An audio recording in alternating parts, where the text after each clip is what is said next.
Hello student, this is Aarti. Welcome to our YouTube channel. आज हम करने वाले हैं 9th क्लास की इकोनॉमिक्स का सेकंड चैप्टर, जो कि है हमारा पीपल एज अ रिसोर्स। इस वीडियो लेक्चर के जो कुछ टॉपिक हैं इस चैप्टर के, उनको हम पहले कवर कर चुके हैं। आज इसमें हम एक नया टॉपिक स्टार्ट करने वाले हैं। हम पहले की वीडियो में जो टॉपिक कवर कर चुके हैं वो है आपका ह्यूमन डेवलपमेंट है। ह्यूमन से रिलेटेड कि जो ह्यूमन होते हैं वो एज अ रिसोर्स कैसे काम करते हैं, ठीक है। क्या बाकी अदर प्रोडक्ट की तरह ह्यूमन काम करते हैं, किस टाइप से काम करते हैं, इसको हम इससे पहले वाली वीडियो में कवर कर चुके हैं। देन उसके बाद हमने कवर किया था economic activities, man and women, इन दोनों को लेकर जो इकोनॉमिक एक्टिविटीज होती हैं वो कैसे वर्क करती हैं, ठीक है।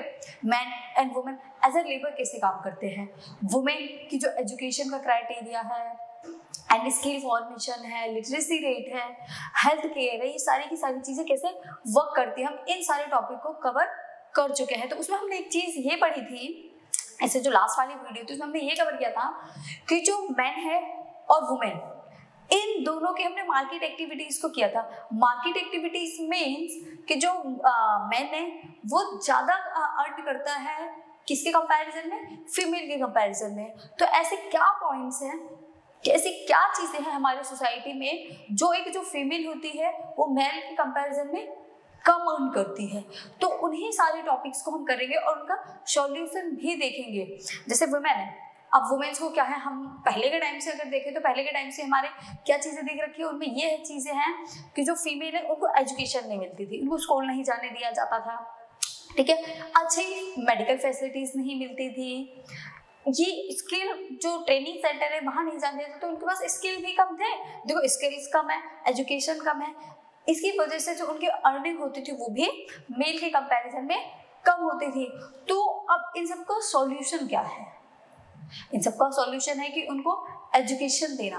तो मेन काम तो देखो गवर्नमेंट का है कि जब तक वो स्कूल ओपन नहीं कराएगी, कोई भी बच्चा चाहे वो मेल हो चाहे वो फीमेल हो, वो अपनी स्टडी को कंटिन्यू नहीं कर पाएगा। तो ऐसे कौन कौन से सोर्सेस होने चाहिए जिससे कि कोई भी पर्सन, कोई भी स्टूडेंट वो अपनी स्टडी को कंटिन्यू कर सके। तो आज हम इस वाले वीडियो लेक्चर में इन्हीं सारी चीजों को कवर करने वाले हैं, ठीक है। तो चलिए स्टार्ट करते हैं अपना आज का एक नया टॉपिक, जो कि है हमारा एजुकेशन एडवांटेजेस। देखो मस्त तो ये है कि सबसे पहले हमें ये पता होना चाहिए कि जो एजुकेशन है, एजुकेशन के एडवांटेजेस क्या क्या होते हैं, एजुकेशन किस तरीके से काम करती है, क्या एजुकेशन लेना सबके लिए बहुत ज्यादा इंपॉर्टेंट है या फिर नहीं है। तो एडवांटेजेस पढ़ते हैं। देखो education contribute towards the growth of the society. Education एक ऐसा पॉइंट है जो हमारी सोसाइटी की ग्रोथ करता है, उसको एक बहुत ही ब्रॉड लेवल पर लेकर जाता है, बड़े लेवल पर लेकर जाता है। It enhance the national income, culture, richness and the efficiency of governance. किसी भी कंट्री की जो नेशनल इनकम होती है उसी के थ्रू हमें यह पता चलता है कि वो कंट्री डेवलप है या वो कंट्री डेवलप नहीं है, ठीक है। रिचनेस कितना है, वो कंट्री रिच है या नहीं है। It has to get jobs and increase income. और एजुकेशन ही क्या हेल्प करती है, हमारी एजुकेशन ही हेल्प करती है हमारी जॉब के लिए और हमारी जो इनकम है उसको इंक्रीज करने के लिए। क्या हेल्प करेगा, कौन हेल्प करेगा, हमारी एजुकेशन। जब आप एक एजुकेटेड पर्सन होगे तभी तो आपको जॉब मिलेगी, अगर आप अनएजुकेटेड हो तो आपको जॉब कौन देगा। इसीलिए हमें किसकी जरूरत पड़ती है, एजुकेशन की। एजुकेटेड होना कंपलसरी है। आप देखिए literacy rate have increase from 18% 1951। देखिए 1951 में जो हमारा लिटरेसी रेट था वो टोटल कितना था, 18%। एट 2001 तक जो ये रेट हो गया, ये हो गया आपका 65%। देखो डेटा नई और पुरानी बुक में डेटा मैच ना भी करें, अलग भी हो सकते हैं, किसी में नया डेटा है किसी में पुराना डेटा होगा। तो अब इस डेटा को लेकर प्रॉब्लम क्रिएट नहीं है, मतलब देख लेना कि इसकी बुक में कौन सा डेटा है, नया पुराना डेटा होगा तो उसके अकॉर्डिंग जरूरी नहीं है कि सबका डेटा मैच करे। ओके, लिटरेसी रेट देखो 51 में कितना था, 80%। 2001 में कितना हो गया आपका 65%। तो मतलब लिटरेसी रेट पहले से अब ज्यादा इंक्रीज हुआ है। नेक्स्ट है literacy rate among males is nearly 50%, और जो मेल का लिटरेसी रेट है वो 50% हो गया, higher than female and is about 50% higher in urban area. जो male compare to rural area, जो मेल का कंपैरिजन है ना वो 50% है, 50% से ज्यादा है, मतलब फीमेल कम एजुकेटेड है, मेल ज्यादा एजुकेटेड है। और ज्यादातर जो लोग हैं वो अर्बन और रूरल में, अगर हम देखें तो अर्बन में लोग 50% लोग एजुकेटेड हैं, जबकि रूरल में ये डेटा कनेक्ट नहीं करता है। यहाँ पर देखिए एक डायग्राम दिया हुआ है, ये जो ब्लू कलर का आपको दिख रहा है ये पर्सन है, रेड वाले मेल और ग्रीन वाली फीमेल है। देखिए पर्सन टोटल आपके 18% है, ठीक है, और उसमें जो 51 का डेटा है मेल ज्यादा एजुकेटेड है, किसके कंपैरिजन में? फीमेल के कंपैरिजन में, ठीक है, मेल के कंपैरिजन में फीमेल कम एजुकेटेड है। ये डेटा कंटिन्यू जा रहा है आपका मेल के कंपैरिजन में। अगर सारे डेटे में देखो 2018 तक, तो 2018 के तक 51 से 18 तक एक भी डेटा ऐसा नहीं है कि जिसमें फीमेल टॉप पर गई हो मेल के। हमेशा जो मेल है वही टॉप पर रहे, मतलब फीमेल से ज्यादा मेल एजुकेटेड रहे हैं। हम यहाँ से अगर यहाँ तक की डिस्टेंस को कवर करें तो हर जगह क्या है? फीमेल एजुकेटेड है। बट यहाँ पर देखिए 2017 और 18 के डेटा में आपको एक चीज देखने को मिलेगी, यहाँ पर जो फीमेल थी वो 70% के करीब पहुंच गई थी, और उसके बाद जो डेटा है उसमें वो डाउन होकर फिर आपका 65% पहुंच गई थी। मतलब 17 में फीमेल का डेटा ऊपर गया और 18 में वो डेटा फिर से डाउन हो गया। तो ये चीजें चलती रहती है। ऐसी कुछ प्रॉब्लम आई 2018 में कि जिसकी वजह से जो फीमेल है वो दोबारा से डाउन हो गई और 17 में वो टॉप लेवल पर चली गई थी। तो मतलब अगर टोटल देखें तो मेल ही ज्यादा एजुकेटेड है, इसीलिए जो ज्यादा एजुकेशन मेल ने गेन कर रखी है तो जॉब भी किसको ज्यादा मिलती है? मेल को ही ज्यादा मिलती है कि, और अर्निंग का सोर्स मेल ही होते हैं। ओके, अब नेक्स्ट टॉपिक देखते हैं। चलिए क्या है हमारा, आई होप आपको ये एडवांटेजेस क्लियर हो गए होंगे कि जितनी जिसकी अच्छी एजुकेशन होगी उसकी जॉब भी उतनी ही अच्छी होगी। तो उसमें एजुकेटेड होना बहुत जरूरी है। बट एजुकेटेड होने से पहले मस्ट ये है कि एजुकेशन सेंटर भी तो होनी चाहिए। आप एजुकेशन तो गेन करना चाहते हो बट आपके पास ऑप्शन नहीं है, आपके पास फैसिलिटीज नहीं है, अब एजुकेशन गेन कहाँ से करोगे? इसके लिए आपके पास एटलीस्ट एजुकेशन सेंटर तो होने चाहिए। तो देखते हैं गवर्नमेंट ने इसके लिए क्या क्या काम किए हैं। Navodaya Vidyalaya as have been set up in each of the district। देखिए हर डिस्ट्रिक्ट में आपको नवोदय विद्यालय मिलेगा टू प्रोवाइड क्वालिटी एजुकेशन के लिए। नवोदय विद्यालय आपको जिसको एनवी भी बोलते हैं, आपको हर जगह मिलेगा, हर डिस्ट्रिक्ट में मिलेगा। यहाँ पर एक क्वालिटी ऑफ एजुकेशन मिलती है। ये नवोदय विद्यालय गवर्नमेंट ने ओपन कराए हैं, हर डिस्ट्रिक्ट में कराए हैं, ठीक है। आप इसमें एडमिशन ले सकते हो, हर जगह मिलेंगे, बस थोड़ा सा आपको देखना पड़ेगा। ये रहा नवोदय विद्यालय, एक क्वालिटी ऑफ एजुकेशन करने के लिए हर डिस्ट्रिक्ट में इसलिए बना दी कि किसी को दूर ना जाना पड़े, अपने ही पास के डिस्ट्रिक्ट में इसको एजुकेशन मिल जाए। Vocational stream have been developed to equip large number of high school student with occupations related to knowledge and skills। अब देखिए वोकेशनल स्ट्रीम्स ओपन करा दी गई है। जो बच्चा ज्यादा हायर स्टडी नहीं करता, जैसे साइंस स्ट्रीम नहीं ले पाता, कॉमर्स स्ट्रीम नहीं ले पाता, आर्ट्स स्ट्रीम नहीं ले पाता, उसके लिए ये वोकेशनल स्ट्रीम है। देखो वोकेशनल स्ट्रीम में क्या होता है, वोकेशनल स्ट्रीम में बच्चों को नॉलेज दी जाती है किसी स्किल्स की, लाइक जैसे सिलाई कढ़ाई हो गई, और ये क्या बोलते हैं होम साइंस का कोर्स हो गया। ये सारे स्किल्स उनको दिए जाते हैं कि अगर बच्चा पढ़ नहीं रहा है तो एटलीस्ट उसके पास कुछ ऐसे स्किल हो कि वो आगे जाके उसमें अपनी जॉब को कंटिन्यू कर सके, एटलीस्ट कुछ स्किल तो हो उसके पास में, ठीक है। Vocational stream have been developed, इसलिए स्कूल्स में, कॉलेजेस में अदर सेंटर भी ओपन कराए गए हैं वोकेशनल स्ट्रीम के, कि बच्चा यहाँ से एटलीस्ट कुछ स्किल्स तो ले सके, ठीक है। आई होप आपको ये क्लियर हो गया होगा कि वोकेशनल स्ट्रीम क्या है। वोकेशनल स्ट्रीम वो होती है जिसमें बच्चों को सिलाई कढ़ाई बुनाई वगैरह चीजें सिखाई जाती हैं, ठीक है। बॉयज के लिए भी कुछ होते हैं लाइक पेंट करना, किसी चीज को सही करना, ऐसे ही स्किल सेंटर ओपन कराए गए हैं जिसको हम आज के टाइम में ITI बोलते हैं। वो सारे ये सारे कोर्सेज ऐसे हैं जो स्किल बेस्ड है। इसमें सिर्फ और सिर्फ किस पे फोकस किया जाता है?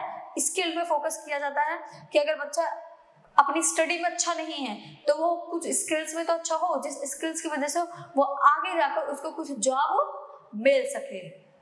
ओके, नेक्स्ट है increases in expenditure from 151 crores in the first plan, जो गवर्नमेंट ने फर्स्ट प्लान बनाया था उसमें जो इसमें एक्सपेंडिचर किया था वो किया था 151 करोड़ का। ये इसका फर्स्ट प्लान था जिसमें उन्होंने 151 करोड़ का एक्सपेंड की थी चीजें। उसके बाद 19,300 करोड़ इन द 20 और 21 के बीच उन्होंने चीजें एक्सपेंड करनी थी इसके फॉर्मेशन के लिए, नवोदय विद्यालय के लिए और अदर जो गवर्नमेंट स्कूल है उनको ओपन कराने के लिए। इन सारी चीजों पर जो इनकम थी वो इन्वेस्ट की गई थी ताकि बच्चों को बेटर से बेटर क्वालिटी ऑफ एजुकेशन मिल सके और बेटर से बेटर ऑफ स्किल फॉर्मेशन उनको मिल सके, ताकि आने वाले टाइम में बच्चों को प्रॉब्लम्स फेस ना करनी पड़े, ओके, जॉब के लिए। नेक्स्ट है द एक्सपेंडिचर ऑन एजुकेशन। और देखो किस पे एक्सपेंड किया गया है, एजुकेशन पे किया गया है। As a percentage of GDP rose from 0.64 in the 1951 to 1952 to 3.1% in 2019 to 20। देखो जो एजुकेशन का परसेंट था उसकी जो जीडीपी थी पहले वो कम थी 0.64% थी, अब वही जीडीपी बढ़ चुकी है, कितनी हो गई 3.1%। मतलब जो स्पेंड उन्होंने जॉब के एजुकेशन के ऊपर किया है उसका कहीं ना कहीं एक पॉजिटिव इम्पैक्ट हुआ है।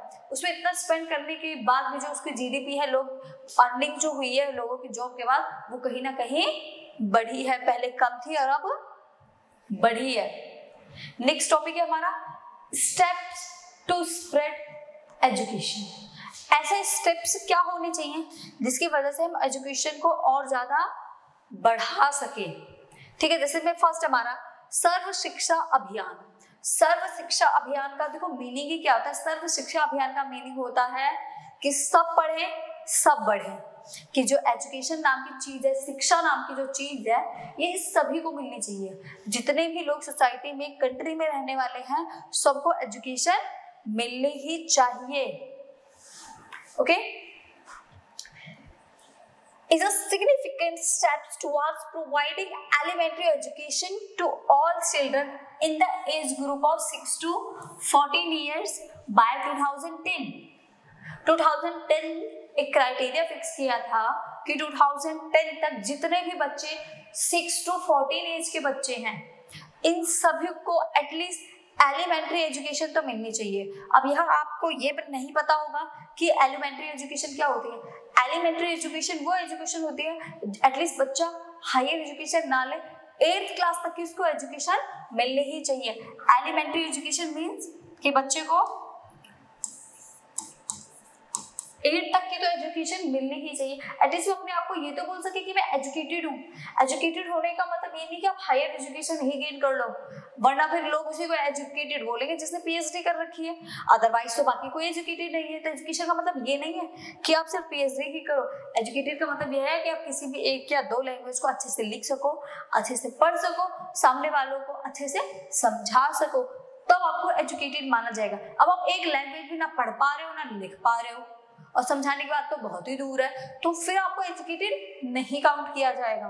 तो यहाँ सर्व शिक्षा अभियान का मीनिंग ये है कि बच्चा ज्यादा ना सही तो एटलीस्ट वो 8th क्लास तो क्लियर होना चाहिए, 8 तक तो पास होना ही चाहिए। तो 6 to 14 ईयर्स तक के जो बच्चे हैं एटलीस्ट ये एजुकेटेड होने चाहिए। ये डेटा गेन किया गया था 2010 तक। एक प्लान बनाया गया था कि 2010 तक हम इन चीजों को कंप्लीट कर लेंगे और एक सर्व शिक्षा अभियान चलाया गया था जिसमें सर्व शिक्षा अभियान का क्या था कि 6 से 6 to 14 ईयर के जितने भी चिल्ड्रन हैं वो सारे के सारे क्या होने चाहिए, एजुकेटेड होने चाहिए। एटलीस्ट एलिमेंट्री एजुकेशन तो उनको मिलनी चाहिए, चाहे फिर वो पुअर हो, चाहे वो रिच हो, चाहे वो मिडिल क्लास हो, हर बच्चा स्कूल जाएगा 14 की एज तक का, ठीक है। ये अभियान चलाया गया था और इस अभियान के तहत सभी बच्चों को एजुकेशन लेनी थी, हायर ना सही at least elementary. Initiative of the central government in partnership with the states, the local government and the community for achieving the goals of universalization of elementary education। और देखिए सेंट्रल जो गवर्नमेंट है वो अकेले तो इस काम को कर नहीं पाएगी, टॉप लेवल पर कोई बैठा है, एक ग्राउंड लेवल पर चीजें अलग होती हैं, तो सारी चीजें अकेले पॉसिबल नहीं हो पाएंगी, तो उन्होंने पार्टनरशिप कर ली। किन किन लोगों के साथ पार्टनरशिप करी थी? उन्होंने पार्टनरशिप करी थी स्टेट के साथ में, लोकल गवर्नमेंट के साथ में, और कुछ कम्युनिटी होती है जैसे एनजीओ वगैरह कुछ होते हैं ना, कम्युनिटी होती है, तो उनके कम्युनिटी गवर्नमेंट के साथ, इन सबके साथ में मिलकर उन्होंने अपने इस गोल को, इस अभियान को कंप्लीट करने की कोशिश करी थी। ये जो इनका गोल है वो इसको कंप्लीट कर सके, यूनिवर्सलाइजेशन में एलिमेंट्री एजुकेशन। मतलब सारे के सारे लोग एक साथ आ गए थे, सब इस अभियान में एक साथ काम कर रहे थे। Central government, state government, local government, community government, सब एक साथ मिलकर इस पे काम कर रहे थे, जिससे कि वो हर बच्चे को क्या कर सके, एटलीस्ट एलिमेंट्री एजुकेशन प्रोवाइड करा सके। और ये जो गोल था उनका 2010 तक, ये गोल कंप्लीट हो सके। Okay, courses and back of school campus have been initiated to increase the enrollment in elementary education। और भी बहुत सारे कोर्सेज अवेलेबल कराए गए थे बैक टू स्कूल। मतलब कुछ बच्चे ऐसे होते हैं जो स्कूल ड्रॉप आउट होते हैं, स्कूल छोड़ चुके होते हैं, तो कुछ पॉलिसीज ऐसे चलाई गई थी कि वो बच्चे स्कूल ड्रॉप आउट ना करें, वो बैक टू स्कूल आ जाए। मीन्स जो बच्चे स्कूल छोड़ चुके हैं वो दोबारा कहाँ आ जाए, स्कूल में आ जाए, और उनकी जो एलिमेंट्री एजुकेशन है एटलीस्ट ये तो उनकी कंप्लीट हो सके। ओके, आई होप ये सारी चीजें क्लियर हो रही होंगी। ओके, अपना नेक्स्ट टॉपिक स्टार्ट करते हैं। 12th प्लान देखा, ये जो हमने अभी टॉपर पढ़ा है ये एलिमेंट्री एजुकेशन है। एलिमेंट्री एजुकेशन 8 तक के बच्चों की होती है, जो बच्चा एटलीस्ट 8 तक तो अपनी एजुकेशन कंप्लीट कर सके। अब उनके लिए कोर्सेज चलाए गए, स्कूल्स ओपन कराए गए, एक सर्व शिक्षा अभियान चलाया गया है। ये सारी पॉलिसीज उन बच्चों के लिए चलाई गई जो छोटे बच्चे हैं 14 ईयर की एज तक, जो स्कूल नहीं जा पाते हैं। अब हम यहाँ ये देखेंगे कि इनके लिए तो एजुकेशन चलाई गई। अब जो 10th हो गई, 12th हो गई, इनके जो बच्चे हैं, इस क्लास के जो बच्चे हैं, कई बार वो भी स्कूल ड्रॉप आउट होते हैं, कई बार वो बीच में ही अपना स्कूल छोड़ देते हैं। तो क्या उनके लिए भी कुछ इस टाइप का कुछ प्लान बने हुए हैं? क्या वो घर बैठे अपनी एजुकेशन ले सकते हैं? कई बार बच्चे फेल हो जाते हैं, उनका जो मोरल होता है वो डाउन हो जाता है, फिर वो आगे स्टडी नहीं करना चाहते। तो अब क्योंकि उनको अगर स्कूल में जाएंगे तो थोड़ा सेम फील होगा कि उससे छोटे बच्चे सेम क्लास में बैठेंगे, थोड़ा सा ये नेगेटिव चीजें आती है, नेगेटिव इफेक्ट डालती हैं। तो इसके लिए गवर्नमेंट को कुछ ऐसी चीजें करनी चाहिए कि उस बच्चे का जो मोरल डाउन है वो भी इंक्रीज हो जाए और किसी के सामने उसको सेम भी फील करना ना पड़े। तो चलिए देखते हैं 10th और 12th के लिए ऐसी कौन सी पॉलिसीज बनाई गई हैं। 12th plan endeavor to raise the country's gross enrollment ratio, GER जिसे बोला गया है। अब देखिए यहाँ पे एक वर्ड आया, mid day meal scheme. Mid day meal scheme क्या होती है? क्या किसी को पता है? जो बच्चे गवर्नमेंट स्कूल में होंगे उनको तो पता होगा मिड डे मील क्या होता है। मिड डे मील में जो 8th क्लास तक के बच्चे हैं उनको फूड प्रोवाइड कराया जाता है, खाना मिलता है उनको एक टाइम दोपहर में स्कूल में, जिसे लंच बोलते हैं।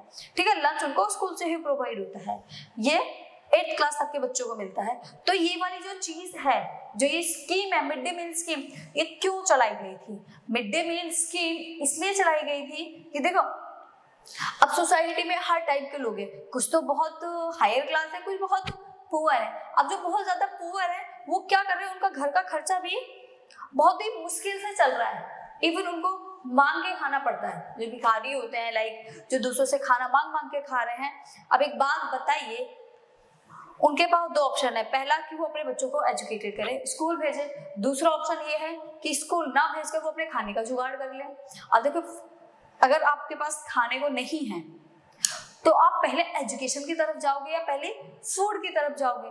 तो ये तो बहुत ही इनिशियल सी चीज है, बहुत ही एसेंशियल है आपके लिए कि आप फूड की तरफ जाओगे, क्योंकि फूड हमारी एसेंशियल नीड है। बिना फूड के तो हम वैसे भी जिंदा नहीं रहेंगे। तो बच्चा एजुकेशन लेने से पहले उसको क्या चाहिए? फूड चाहिए। स्टार्टिंग में तो बच्चे स्कूल गए जब ये सर्व शिक्षा अभियान की स्कीम चलाई गई, बट उसके बाद उनके पास खाने के लिए कुछ नहीं था, तो बच्चों ने स्कूल छोड़ दिया। फिर गवर्नमेंट ने ये सोचा कि बच्चों के पास खाने के लिए, तो उन्होंने स्कीम चलाई मिड डे मील, कि एटलीस्ट बच्चा पढ़ने की वजह से ना आए, खाने की वजह से तो आएगा।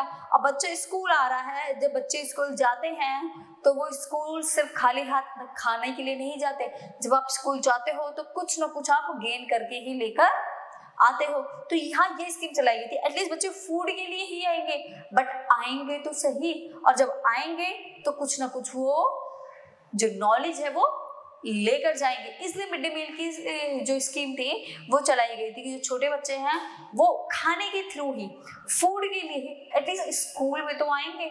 तो इससे जो इम्प्रूवमेंट था वो काफी दिखाई दिया। तो जो पुअर बच्चे थे वो भी सारे अब स्कूल में आने लगे थे। ठीक है, mid day meal scheme has been implemented in school to encourage attendance, the retention of children and improve their nutritional status. और जो ये फूड था मिड डे मील, ये फूड भी अच्छा था, वो बाहर कुछ भी खा रहे हैं उससे तो जो ये स्कूल का मिड डे मील था वो ज्यादा अच्छा था। तो जो उनकी हेल्थ थी, उनको न्यूट्रिशनल चीजें मिलने लगी थी, जो उनकी हेल्थ थी वो भी डेवलप होने लगी थी, और स्कूल आने वाले जो बच्चे थे उसमें भी इम्प्रूवमेंट हुआ था। और बच्चे इनकरेज भी हो रहे थे स्कूल जाने के लिए, एटलीस्ट वो खाने के लिए तो स्कूल जाएंगे ही। तो जो अटेंडेंस रेशियो था वो भी स्कूल में बढ़ा था। ओके, नेक्स्ट है in higher education in the age group of 18 into 23 years to 27% by 1920 and the reach the target of 30% by 2021। देखो यहाँ पर क्या डेटा दिया हुआ है, हायर एजुकेशन, और ये जो एज ग्रुप है ये 18 to 23 का एज ग्रुप दिया हुआ है। जब आफ्टर 12 जब बच्चा कोई भी स्टूडेंट एटलीस्ट 18 में अपनी 12th क्लियर कर लेता है, 12th पास हो जाता है, तो 18 to 23 के जो बच्चे हैं, जो स्टूडेंट है, 27% बाय, ये डेटा है आपका 2019 और 2020 का, ये अपने टारगेट तक जो पहुंच पा रहे थे 30% है। ठीक है, पहले जो था सिर्फ 20% बच्चे अपने टारगेट तक पहुंच रहे थे, 20 से 21 में 30% स्टूडेंट ऐसे थे जो अपने टारगेट को गेन कर पा रहे थे, अपने टारगेट तक पहुंच पा रहे थे। The 10th plan aim to increase the enrollment in higher education of the 18 to 23 years age group। 10th plan चलाया गया था। ठीक है, ऐसे एम बनाए गए थे कि जिससे जो हायर एजुकेशन है वो भी बच्चे गेन कर सके, ज्यादा से ज्यादा कॉलेजेस ओपन करवाए गए, डिस्टेंस एजुकेशन करवाई गई, जिसके थ्रू जो बच्चे हैं वो अपनी एजुकेशन को गेन कर सके। देखो 12th के बाद ज्यादातर चीजें क्या होती हैं, गर्ल्स होती है मोस्टली स्कूल छोड़ देती है, उनकी शादी कर दी जाती है। बॉयज जो होते हैं आधे से ज्यादा बॉयज वर्किंग हो जाते हैं, कुछ के मे बी सोर्स इतने अच्छे नहीं होते, घर की इनकम इतनी अच्छी नहीं होती कि उनको अपनी एजुकेशन छोड़कर जॉब पे लगना पड़ता है। कुछ के घर में उनके अलावा अर्निंग सोर्स कोई और नहीं होता, एक फादर होते हैं, उनकी भी अर्निंग इतनी अच्छी नहीं होती, तो वो भी यही चाहेंगे कि अगर बेटा कुछ अर्न करके लाएगा तो उनकी फैमिली की कंडीशन थोड़ी सी अच्छी हो जाएगी। अब अगर बच्चा कॉलेज करेगा, रेगुलर जाएगा, तो हर चीज एक्सपेंसिव है, तो वो उतना अर्न नहीं कर रहा है तो अपना खर्चा कैसे उठाएगा। इसके लिए वो सब ये चाहते हैं कि अब ये 12th के बाद मोस्टली पेरेंट्स चाहते हैं कि उनका जो बेटा है या चिल्ड्रन है वो अब अर्निंग स्टार्ट कर दे, इसलिए वो स्कूल कॉलेज, आधे से ज्यादा बच्चे स्कूल कॉलेज छोड़ देते हैं, ड्रॉप आउट हो जाते हैं। तो इस चीज को देखते हुए भी गवर्नमेंट ने कुछ चीजें बनाई है। देखिए क्या है उनका जो 10th प्लान था वो ये था, focuses on distance education. Distance education का मतलब ये होता है आप घर बैठे आप अपनी एजुकेशन कर सकते हो, आपको रेगुलर जाने की जरूरत नहीं पड़ेगी, सिर्फ एग्जाम टाइम में आपको जाना पड़ेगा। घर पे बैठ के आप स्टडी करते रहो और जब आपकी एग्जाम हो तब आप एग्जाम देने जा सकते हो। Convergence of formal, non formal, distance and IT education institution. IT education institution open किए गए, डिस्टेंस एजुकेशन किए गए, ओपन लर्निंग किए गए कि आप घर बैठे अपने स्टडी आगे कंटिन्यू कर सकते हो। तो ये जो घर बैठे वाली एजुकेशन स्टार्ट हुई ना, इससे बहुत बच्चे जो थे, बहुत स्टूडेंट ऐसे थे जो अपनी स्टडी को इनकम्प्लीट छोड़ चुके थे, बाद में उन्होंने सबने अपनी स्टडी को कंप्लीट किया। अब बहुत सी गर्ल्स ऐसी होती हैं उनकी शादी हो जाती है, अब शादी हो गई, पढ़ने का मन है बट नहीं पढ़ा रहे, क्यों, रेगुलर वो स्कूल कॉलेजेस में नहीं भेजना चाहते, बट डिस्टेंस एजुकेशन के थ्रू वो जो फीमेल्स हैं वो घर बैठे अपनी एजुकेशन को कंप्लीट कर सकती है, ओपन से वो अपनी एजुकेशन को कंप्लीट कर सकती है, जिनको रेगुलर नहीं जाना है। ऐसे बहुत सारे स्किल कोर्स भी हैं जिसमें आपको जाने की जरूरत नहीं है, बट आप घर बैठे अपनी एजुकेशन कंप्लीट कर सकते हो। There has been a significant growth in the number of university and institution of higher learning in specialized area. देखो there has been significant growth in a number, और उसकी जो ग्रोथ थी ना वो काफी इंक्रीज हुई थी। जो यूनिवर्सिटी की अब डिस्टेंस लर्निंग तो स्टार्ट कर दी, अपने ओपन लर्निंग स्टार्ट कर दी, बट उसके लिए भी तो यूनिवर्सिटी का होना जरूरी है। तो यूनिवर्सिटी और जो इंस्टीट्यूशन है higher learning in specialized area, her area में यूनिवर्सिटी हो गए, इंस्टीट्यूशन हो गए, इनकी ग्रोथ नंबरिंग में बढ़ाई गई थी, मतलब ज्यादा से ज्यादा संख्या में इनको किया गया था। ओके, यूनिवर्सिटी ज्यादा बढ़ाई गई थी। तो ये था हमारा एजुकेशन का पॉइंट जो कंप्लीट हो गया। एजुकेशन से रिलेटेड मैंने आपको सारी चीजें बता दी।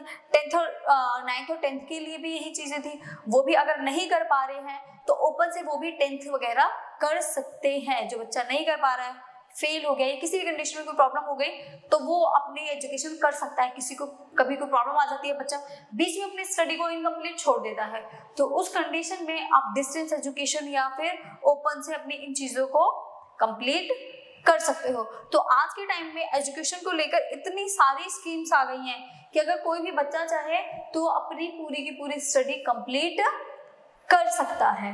ओके, नेक्स्ट टॉपिक है हमारा हेल्थ। अब देखिए एजुकेशन तो बहुत अच्छा ऑप्शन है किसी भी पर्सन की जॉब के लिए, अर्निंग सोर्स के लिए, बट एजुकेशन के साथ ही साथ हेल्थ भी उतना ही जरूरी है। क्यों? अब एक हेल्दी पर्सन ही तो जॉब कर पाएगा। मान लो आपकी हेल्थ ही अच्छी नहीं है, अब हेल्थ अच्छी नहीं है, आप कितने भी एजुकेटेड हो, आप जॉब तब भी नहीं कर पाओगे क्योंकि आपकी हेल्थ अच्छी नहीं है। जब हम इंटरनली ही वीक होंगे तो हम किसी भी काम को अच्छे से नहीं कर पाएंगे। तो इस हेल्थ केयर के लिए भी, हेल्थ फैसिलिटीज के लिए भी गवर्नमेंट को बहुत सारे हॉस्पिटल हो गए, डिस्पेंसरी वगैरह ओपन करवानी चाहिए, जिससे कि अगर किसी को कोई प्रॉब्लम होती है तो उसको थोड़ी थोड़ी लेस डिस्टेंस पे चीजें प्रोवाइड हो, हॉस्पिटल प्रोवाइड हो, थोड़ी थोड़ी डिस्टेंस पे हॉस्पिटल होने चाहिए, एटलीस्ट डिस्पेंसरी तो होनी ही चाहिए। तो देखते हैं हेल्थ वाले पॉइंट पे कि हमारी गवर्नमेंट ने हेल्थ से रिलेटेड हमारे लिए कौन कौन सी चीजें करी हैं। तो चलिए, the health of a person helps him to realise his potential and the ability of fight illness. देखो हेल्थ क्या होती है? हेल्थ किसी भी पर्सन की जो पोटेंशियल चीजें होती है, एक एबिलिटी होती है जो किसी भी बीमारी से, किसी भी इलनेस से उसको फाइट करने के लिए जरूरी होती है। आपके अंदर के इम्यूनिटी जो सेल्स होते हैं ऐसे होने चाहिए कि वो कोई भी अगर इलनेस आती है, कोई भी डिजीज आती है तो वो उससे फाइट कर सके।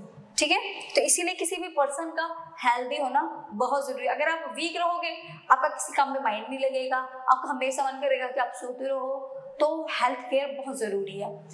इवन एजुकेशन जितनी ही जरूरी है। अब अगर आप हेल्दी ही नहीं हो तो क्या एजुकेशन गेन करोगे आप? एजुकेशन है भी तो भी किसी काम के लिए, क्योंकि आपका मन तो लग ही नहीं रहा। ठीक है, N unhealthy person becomes a liability, और एक अनहेल्दी पर्सन हमेशा अपनी कंट्री के लिए, अपनी फैमिली के लिए हमेशा क्या होता है? वो लायबिलिटी होता है, एक बोझ होता है। क्यों? क्योंकि वो कोई काम ही नहीं कर पाता है। अब काम नहीं कर पा रहा है, बैठ के खाना है, तो क्या है? वो लायबिलिटी तो है।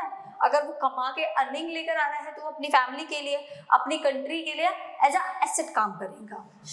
ओके, फॉर एन ऑर्गेनाइजेशन, किसी भी ऑर्गेनाइजेशन के लिए health is an indispensable basis for the realising one's well being. और हेल्थ क्या है? वो किसी पर्सन के लिए बहुत ही वेल बीइंग चीज है। ओके, नेक्स्ट है the national health policy to aims at improving the accessibility of health care. जो नेशनल हेल्थ पॉलिसी है उसके अंदर क्या, उसका एम क्या है? उसका एम क्या है? इंप्रूव करनी है accessibility of health care, health care को इंप्रूव करना। ठीक है, family welfare and nutritional service specially for weaker and under privileged section of society. Health care, nutritional service और फैमिली के लिए, किसी भी वीकर सेक्शन, और ये क्या है? वेलफेयर के लिए। और ये बेसिकली उन जगह पर करना है जहां पर वीकर सेक्शन ज्यादा रहता है सोसाइटी का। देखो जो रिच है उनके लिए तो चीजें वैसे भी अवेलेबल हो ही जाती हैं। सबसे ज्यादा प्रॉब्लम किसको फेस करनी पड़ती है?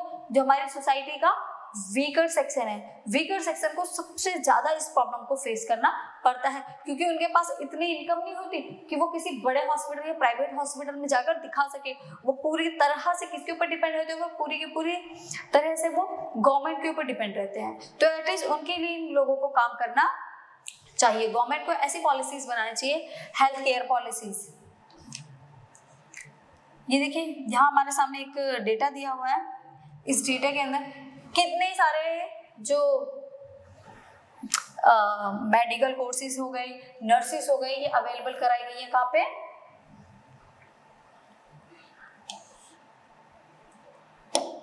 ये आपके अवेलेबल कराई गई हैं 2014, 15, 16, 17, 18 और 19। अब इन 19 के डेटा में देखो, आप इसमें खुद चेक करना, पढ़ना इसको और ये बताना, देखना डेटा कम हो रहा है बढ़ रहा है। देखो ज्यादातर तो डेटा बढ़ा है, यहाँ 2 लाख से यहाँ कम है, यहाँ बढ़ रहा है डेटा, फिर यहाँ भी बढ़ रहा है। देखो 77 हो गया, 87 हो गया, 2,96,000, 12 लाख। तो जो डेटा है वो बढ़ ही रहा है, कम नहीं हुआ है। ठीक है, लास्ट 2020 में थोड़ा सा ये डेटा डाउन गया। किसका है, नर्सिंग पर्सोनल। उसके बाद registered doctor and medical council, ये जो डॉक्टर्स हैं इनका डेटा भी लास्ट में जाकर कम हो रहा है, स्टार्टिंग में सारा का सारा बढ़ रहा है। तो सब में ऐसे ही कहीं डेटा बढ़ रहा है और कहीं डेटा क्या है जो वो कम हो रहा है। देखिए यहाँ लास्ट में डेटा बढ़ा है अंडर आयुष मैनेजमेंट, स्टार्टिंग में जो है उसमें भी डेटा थोड़ा सा 19 में कम हुआ है। तो ये वो पॉलिसी है जो किसने चलाई है, गवर्नमेंट ने चलाई है। SC, LC, CHS dispensary and hospitals increase हुए हैं या डिक्रीज हुए हैं, तो ओवरऑल इंक्रीज हुए हैं। बेड्स गवर्नमेंट बेड्स है वो भी इंक्रीज हुए हैं। डॉक्टर मेडिकल काउंसिल के वो भी लास्ट में जाकर थोड़े से कम हो गए हैं क्योंकि वो डिवाइड हो गए हैं। ओके, नर्सिंग पर्सोनल वो भी आपके इंक्रीज हुए हैं और थोड़े से डाउन भी हुए हैं। मतलब ये वो है कि हम कितने अपॉइंट कर रहे हैं और कितने लोगों को निकाला जा रहा है। ओके, नेक्स्ट टॉपिक हमारा देखिए, increase the life expectancy to over 69.4 years in the 2016। सबसे पहला पॉइंट ये है कि आपको ये पता होना चाहिए कि लाइफ एक्सपेक्टेंसी क्या होता है।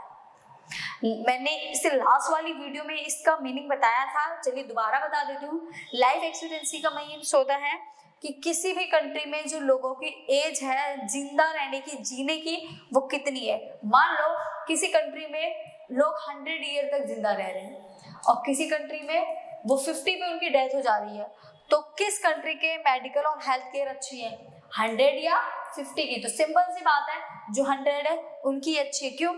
ऐसा तो नहीं है किसी भी कंट्री में कि किसी भी पर्सन को कोई प्रॉब्लम नहीं आती होगी, इसमें वेल बीइंग बहुत अच्छे से रहते होंगे।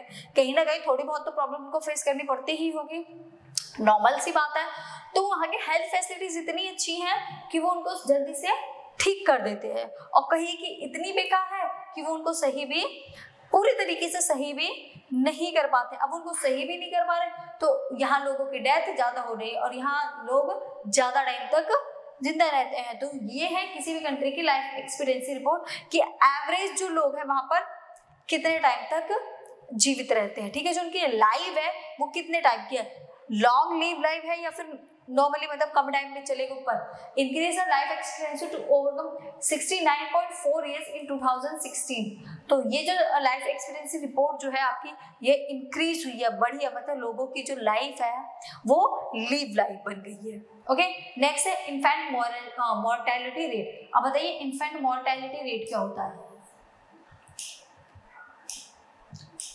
इन्फेंट मोर्टेलिटी रेट ये सारे मैं आपको बता चुकी हूँ, चलिए फिर भी दोबारा कर लेते हैं।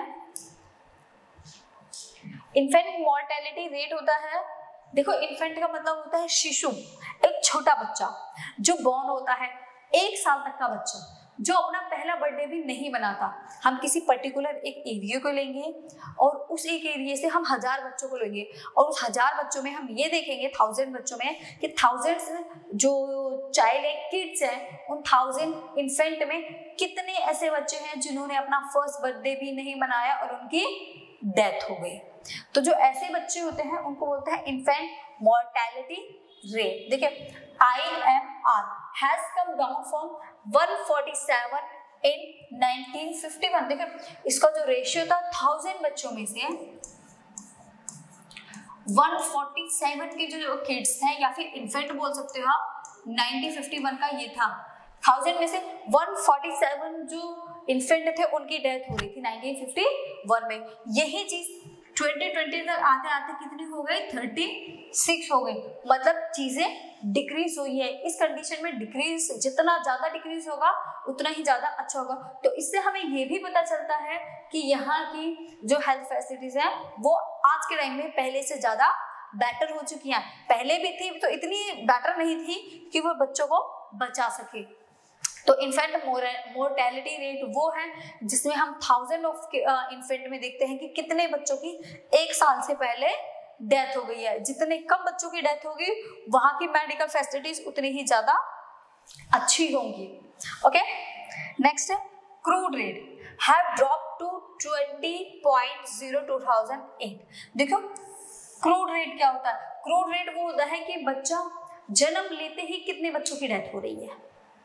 ठीक है, कई बार होता है ना कि बच्चों ने देखो, अब बच्चे जब होते हैं तो उनको उनकी जो मदर होती है उनके वॉर्म से ही कुछ ना कुछ प्रॉब्लम होती है जिसकी वजह से उनको जन्म लेते ही उनकी डेथ हो जाती है।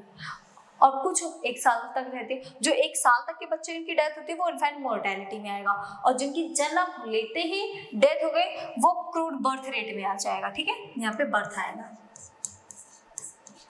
Crude birth rate. तो ये भी ड्रॉप आउट हुआ है, कम हुआ। पहले ज्यादा था तो 2018 तक ये 20.0 हो गया, मींस 20% हो गया। ये भी चीजें कम हुई है। कुछ बच्चे ऐसे होते हैं उनके जन्म के साथ ही किसी को टीबी की प्रॉब्लम होती है, किसी को कोई प्रॉब्लम होती है, तो ये चीजें भी ड्रॉप आउट हुई हैं। अब यहाँ पे नेक्स्ट है death rate to 6.2 within the same duration of time. एक ही टाइम के अंदर कितने बच्चों की डेथ हो रही है? तो ये है आपका 6.2। ये भी डेटा कम है कि सेम टाइम में कितने बच्चों की डेथ हो रही है। नेक्स्ट है increase in life expectancy and improvement in child care. अगर लाइफ एक्सपेक्टेंसी रिपोर्ट आपकी बढ़ रही है, लाइफ एक्सपेक्टेंसी बढ़ रही है किसी भी एरिया में, तो उसका मतलब ये है कि वहाँ की जो चाइल्ड केयर है उसमें क्या हुआ है, इम्प्रूवमेंट हुआ है। चाइल्ड केयर वहाँ की इम्प्रूव हुई है, उस जगह की चाइल्ड केयर अच्छी है, जिस वजह से वहाँ जो बच्चे हैं, वहाँ जो चिल्ड्रन है, उनकी डेथ कम हो रही है। नेक्स्ट है इंक्रीज इन लॉन्गेविटी। देखो लॉन्गेविटी क्या होता है, लाइफ एक्सपेक्टेंसी होता है of life is an indicator of good quality of life marked by self confidence. अब देखिए, एक है लाइफ एक्सपेक्टेंसी और एक यहाँ पर लिखा है इंक्रीज इन लॉन्गेविटी। दोनों में थोड़ा सा डिफरेंस है। लाइफ एक्सपेक्टेंसी का मतलब है कोई भी कितने ज्यादा टाइम तक जिंदा रहता है, और लॉन्गेविटी का मतलब ये नहीं है कि आप जिंदा तो हो बट आप घाट पे पड़े हो, बीमार हो, चल फिर नहीं पा रहे हो तब आप जिंदा हो। इसका मतलब ये नहीं है। लॉन्गेविटी का मतलब है कि आप जिंदा भी हो, साथ साथ में आप बिल्कुल फिट भी हो, मेंटली भी और फिजिकली भी। आप चल रहे हो, फिर रहे हो, जो मन कर रहा है वो खा रहे, घूम रहे, जो मन करता है आपका वो काम कर रहे हो। आप पूरी तरीके से फिजिकली और मेंटली दोनों तरीके से क्या हो, आप फिट हो। तो उस पर्सन को हम क्या बोलते हैं, लॉन्गेटिविटी। ठीक है, कि सिर्फ जीना ही इनफ नहीं है, जीने के साथ साथ में एक लाइफ भी तो होनी चाहिए जीने वाले। अब एक पर्सन है वो खाट पे लेटा हुआ है, उस खाट पे लेटे लेटे 20 साल हो गए, ओके, बेड पे है, वो बेड पे 20 साल तक लेटा हुआ है, उसको वो पैरालाइज्ड है, चल नहीं पा रहा, खड़े नहीं हो सकता, खुद से बैठ नहीं पा रहा, तो ऐसी लाइफ का क्या फायदा। तो लाइफ एक्सपीरियंसी का मीन्स ये है कि एक पर्सन फिजिकली मेंटली फिट है, कोई भी डिजीज नहीं है उसमें, ठीक है, वो हेल्थी फूड खा रहा है और अपनी लाइफ को बहुत अच्छे से एंजॉय कर रहा है। तो लाइफ एक्सपीरियंसी का मीनिंग यहाँ पर ये होता है। और लॉन्गेविटी का मतलब ये है कि of life is an indicator of good quality of life. ये गुड क्वालिटी ऑफ लाइफ होनी चाहिए जिससे आपके पास अपना सेल्फ कॉन्फिडेंस हो, आप खुद से सारे काम कर सको, ये नहीं कि आप किसी और से करवा रहे हो। ओके, नेक्स्ट है हमारा protection of children from infection ensuring the nutrition of both the mother and the child in child care।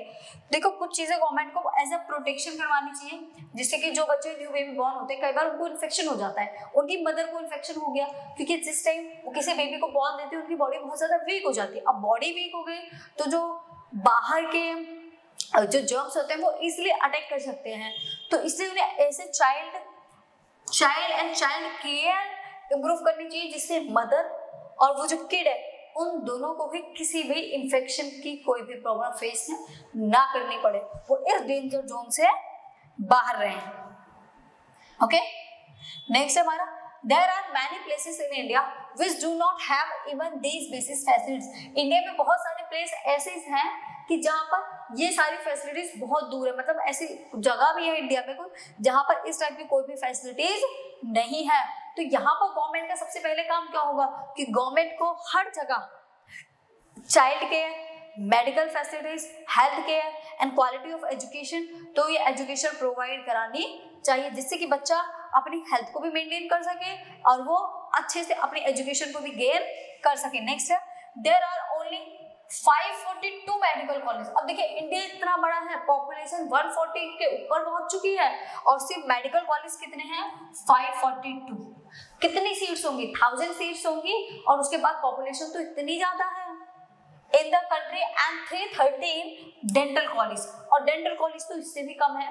अब मेडिकल कॉलेज इतने हैं और मेडिकल कोर्स देख लो ना आप कितने सारे कोर्स हैं, अब कोर्सेज इतने सारे, कॉलेजेस सिर्फ इतने से, तो यहाँ पर कॉलेजेस भी इंक्रीज कराने की बहुत ज्यादा नीड है क्योंकि पॉपुलेशन बढ़ रही है, उसके अकॉर्डिंग कॉलेजेस नहीं है। अब कितने बच्चों को तो कॉलेज में सीट ही नहीं मिल पाती है, तो जो बच्चे कुछ करना भी चाहते हैं तो उनका कुछ हो ही नहीं पाता, क्यों? क्योंकि उनको सीट अवेलेबल नहीं हो रही है।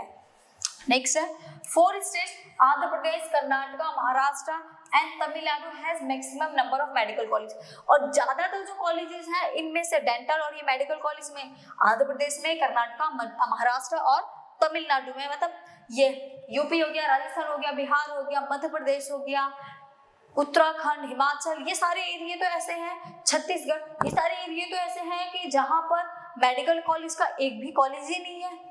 दिल्ली मतलब मैक्सिमम कॉलेज इन जगह पर है, बाकी एक आध होगा तो वही होगा। अब यहाँ पर है तो यहाँ पर अगर ये कॉलेज हैं तो एजुकेशन भी यहाँ पर अच्छी होगी क्योंकि सारे के सारे इकट्ठे ही हैं। तो अब आप बताइए क्या और जगह कॉलेजेस नहीं होने चाहिए? होने चाहिए, तभी तो किसी भी बच्चे को प्रॉपर सीट अवेलेबल होगी। आधे से ज्यादा बच्चे तो ऐसे हैं सोसाइटी में जो जिन बच्चों को सीट ही नहीं मिल पाती। अब सीट नहीं मिलेगी तो अपनी एजुकेशन को कंटिन्यू कैसे कर पाएंगे?